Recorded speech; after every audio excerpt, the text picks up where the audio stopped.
வணக்கம் ஃப்ரெண்ட்ஸ். இன்னைக்கு நம்மளுடைய வாகை தமிழா சேனலில் பார்க்குறதுன்னா ரொம்ப முக்கியமான டாபிக்ங்க, குழந்தைகளுக்கான டாபிக். நம்ம குழந்தைங்க அப்படின்னாவே பிஸ்கட்டை நிறைய விரும்பி சாப்பிடுவாங்கன்னு தெரியும். இந்த பிஸ்கட் சாப்பிட்றதுனால உடனே பசியை கண்ட்ரோல் பண்ணோம் அப்படிங்கிற விஷயங்களும் நம்மளுக்கு தெரியும். அதனால தான் நம்ம பிஸ்கட்டை அடிக்கடி நம்ம குழந்தைங்களுக்கு கொடுக்குறாங்க. இந்த மாதிரி பிஸ்கட் கொடுக்கறதுனால நல்லதா கெட்டதா அப்படிங்கிறது தான் இன்னைக்கு வீடியோவை பார்க்க போகிறோம்.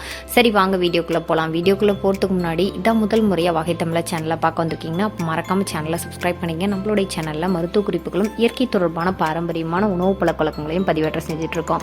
சேனலை சப்ஸ்கிரைப் பண்ணிட்டு பிளேலிஸ்ட்டில் பார்த்தீங்கன்னா நிறைய டாபிக் வைஸ் வீடியோஸ் இருக்கும், பார்த்து பயன்படுத்திக்கங்க. குழந்தைங்களா இருக்கும்போது பிஸ்கெட்டை சாப்பிடுவதை பழக்கப்படுத்துவது கூடவே கூடாது அப்படின்னு சொல்லிட்டு தாங்க டாக்டர்ஸ் எல்லாமே அறிவுரை சொல்றாங்க. நிறைய குழந்தைகள் டாக்டரை கேட்டிங்க அப்படின்னு வச்சுங்களேன், பிஸ்கட் கொடுக்கலாமான்னா கொடுக்காதீங்க அப்படின்னு தான் சொல்லுவாங்க. ஆனால் சின்ன குழந்தைங்க, அதாவது இளம் குழந்தைகள் 5-6 மாதங்களான குழந்தைங்களுக்கு தாய்ப்பால் பத்தாது அப்படிங்கிறதுக்காக தாய்மார்கள்லாம் என்ன பண்ணுவாங்க அப்படின்னா பிஸ்கெட்டை பாலில் ஊற வச்சு இந்த மாதிரி கொடுப்பாங்க. அது என்ன பண்ணுன்னா பசியை நல்லா கண்ட்ரோல் பண்ணும். அந்த பசியை கண்ட்ரோல் பண்ணால் குழந்தைங்க அலை செய்யாது. இந்த மாதிரி நம்ம கொடுக்கும்போது நிறைய பிரச்சனைகள் இருக்குது அப்படின்னு சொல்லிட்டு டாக்டர் சொல்கிறாங்க. அதுக்கு காரணம் என்ன அப்படின்னா, இந்த பிஸ்கட்டை தயார் பண்ணுறது எதுலேருந்து அப்படின்னா கோதுமை மாவு, மைதா மாவு தான் நிறைய பயன்படுத்துகிறாங்க. சரி, கோதுமை உடலுக்கு நல்லது தானே அப்படின்னு சொல்லிட்டு நீங்கள் கேட்கலாம். மைதா கூட நல்லது இல்லை அப்படின்னு சொல்லலாம்.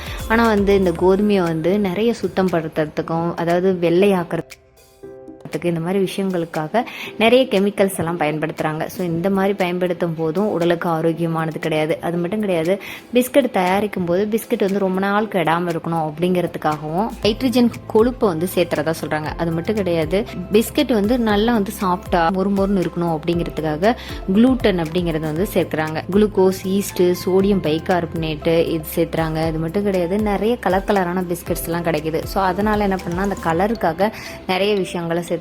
இன்னொன்று ஃப்ளேவர் வேணும், orange flavour, apple flavour, pineapple flavour, இந்த மாதிரி நிறைய ஃப்ளேவருக்காக நிறைய நிறமிகளை சேர்த்துறாங்க. இது ஒரிஜினலா அப்படின்னு கேட்டால் கண்டிப்பாக இருக்காதுங்க.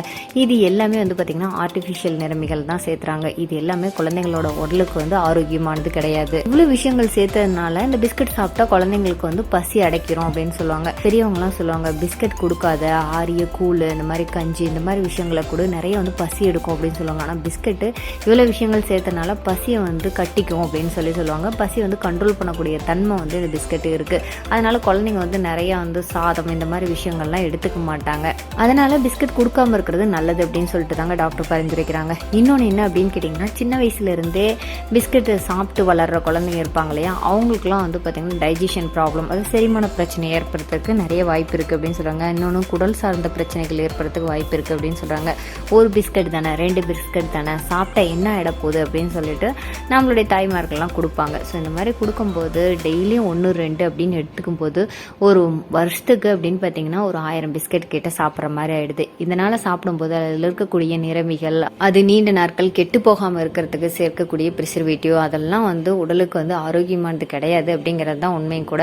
அதனால நீங்கள் பிஸ்கட்டை கொடுக்கலாமா அப்படின்னா கண்டிப்பாக பிஸ்கட்டை கொடுக்காதீங்க. பிஸ்கட் கொடுக்காம குழந்தைங்களுக்கு பார்த்தீங்கன்னா நிறைய ஜூஸ் ஐட்டம்ஸ், அதுக்கப்புறம் கூல் ஐட்டம்ஸ், அதுக்கப்புறம் சத்து மாவு கஞ்சி, இந்த மாதிரி பல விஷயங்கள் 6 மாதம் முடிந்த குழந்தைங்களுக்கு கொடுத்தீங்க அப்படின்னா நல்ல குழந்தைங்களும் புஷ்டியாக இருப்பாங்க. அது மட்டும் கிடையாது, நிறைய சாப்பிடவும் செய்வாங்க. சாப்பிடும்போது தான் குழந்தைங்களுக்கு நிறைய ஆரோக்கியம் கிடைக்கும், சத்துக்கள் கிடைக்கும்.